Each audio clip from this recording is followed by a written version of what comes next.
What are environmental ethics and our moral responsibilities?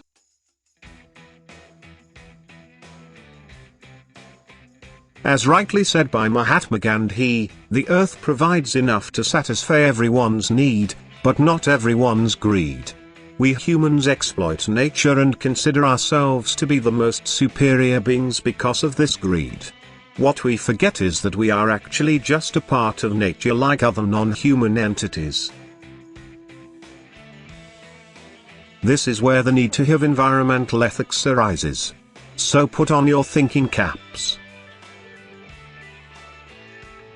Let us understand environmental ethics, the issues surrounding them, and what our moral responsibility towards the environment actually is.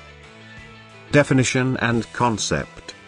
The Stanford Encyclopedia of Philosophy defined environmental ethics as the discipline in philosophy that studies the moral relationship of human beings to, and also the value and moral status of, the environment and its non-human contents. The concept of environmental ethics brings out the fact that all the life forms on Earth have the right to live. By destroying nature, we are denying this right to the other life forms. Respecting the existence of not just other humans but also the non-human entities, and recognizing their right to live is our primary duty. With environmental ethics, morality extends to the non-human world. There is an endless list of ethical issues concerned with the environment. Here, we have listed a few so that you get a better idea about them. Consumption of natural resources. Our natural environment is not a storehouse to rob resources from. It is a reserve of resources that are crucial to the existence of life. Using resources unduly is resulting in their depletion, risking the life of our future generations. Is this ethical? This needs a lot of thought, which is why it is an environmental ethics issue. Destruction of forests. When industrial processes lead to resource destruction, is it not the industry's responsibility to restore the depleted resources? Moreover, can a restored environment make up for the original one? Mining processes disrupt the ecological balance.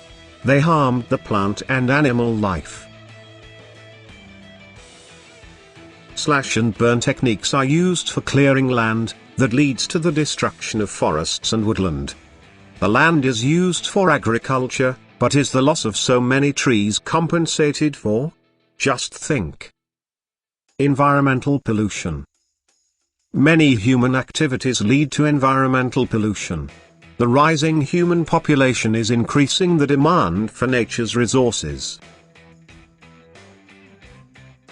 Animal and plant habitats are being destroyed to make space for human habitation. The animals that thrive in them lose their natural habitats and eventually, their lives. The cutting down of trees is seldom even considered as a loss. Is this not unethical? Keep thinking. Harm to animals. We have been killing animals since ages now, made before food, for their fur and other commercial purposes, or for research purposes. How can we deny the animals their right to live? How are we right in depriving them of their habitat and food? Who gave us the right to harm them for our convenience? Our moral responsibility. Another important point in relation to environmental ethics is about our moral responsibility to preserve nature for our future generations. We need to strike a balance between our needs and the availability of resources, so that the forthcoming generations are also able to benefit from their use. Human beings are a part of the environment and so are the other living beings.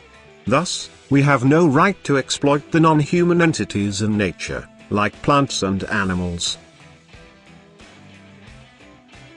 For the sake of development and convenience, is it morally right to burn fuel and cause pollution?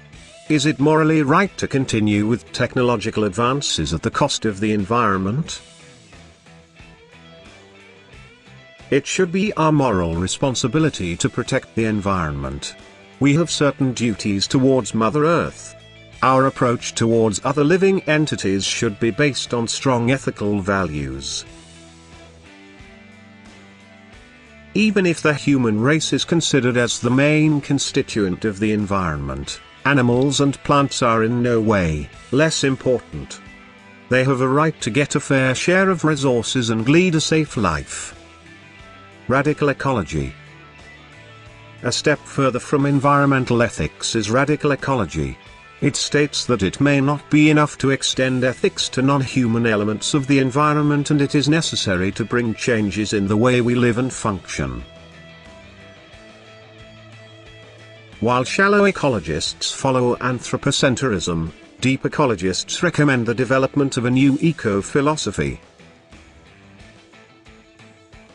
The advocates of this ideology believed that once a state of environmental consciousness is attained, humans will feel obligated to protect the environment. What is most important is that human beings realize their connection with nature, and that nature is not a commodity but a community which we are a part of. Only then will we start loving and respecting it. Actually, we should not think that we need to protect the environment. We should be thinking that we need to create a world in which the environment does not need protection at all.